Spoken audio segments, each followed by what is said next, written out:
মার্কিন president Donald Trump Saudi আরবকে ন্যাটোর বাইরে যুক্তরাষ্ট্রের অন্যতম গুরুত্বপূর্ণ মিত্রের মর্যাদা দেওয়ার ঘোষণা দিয়েছে। গত 18 নভেম্বর হোয়াইট হাউসে সৌদি যুবরাজ মোহাম্মদ বিন সালমানের সম্মানে আয়োজিত নৈশভোজে তিনি এই ঘোষণা দেন। ট্রাম্প জানান, সৌদি আরবকে নন ন্যাটো মেজর অ্যালাই হিসেবে স্বীকৃত দেওয়ার মাধ্যমে দুই দেশের সামরিক সহযোগিতা আরও ঘনিষ্ঠ হবে। তিনি বলেন, এটি সৌদি আরবের জন্য অত্যন্ত গুরুত্বপূর্ণ। আজ রাতে আমরা বিষয়টি আনুষ্ঠানিকভাবে ঘোষণা করছি। তিনি আরও উল্লেখ করেন, সৌদি অনুরোধে বিষয়টি শেষ মুহূর্ত পর্যন্ত গোপন রাখা হয়েছিল। বর্তমানে মাত্র 19টি দেশ যুক্তরাষ্ট্রের এ বিশেষ মর্যাদা পেয়েছে। সৌদি আরব যুক্ত হওয়ায় এটি মধ্যপ্রাচ্যে মার্কিন কৌশলগত অবস্থানকে আরও সুদৃঢ় করবে। নৈশভোজে ট্রাম্প গাজায় শান্তি প্রতিষ্ঠার জন্য গঠন হতে থাকা আন্তর্জাতিক পরিষদেও যুবরাজ মোহাম্মদ বিন সালমানকে অন্তর্ভুক্ত করার প্রস্তাব দেন। ভবিষ্যতে এই পরিষদের চেয়ারম্যান হিসেবে দায়িত্ব নেওয়ার কথাও ট্রাম্প আগেই জানিয়েছেন। এদিকে যুবরাজ সালমান যুক্তরাষ্ট্র সফরে এসে সামরিক চুক্তি, পারমাণবিক সহযোগিতা, কৃত্রিম বুদ্ধিমত্তা এবং মার্কিন বাজারে সৌদি বিনিয়োগ বৃদ্ধির বিষয়ে আলোচনা করেন।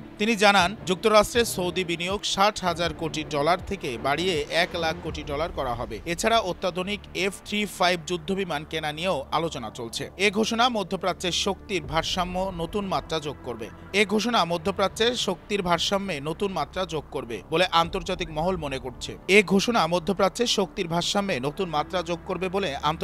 মহল মনে করছে। দুই দেশের ক্রমবর্ধমান ঘনিষ্ঠতা আগামী মাসগুলোতে বৈশ্বিক কূটনীতিতে গুরুত্বপূর্ণ প্রভাব ফেলতে পারে।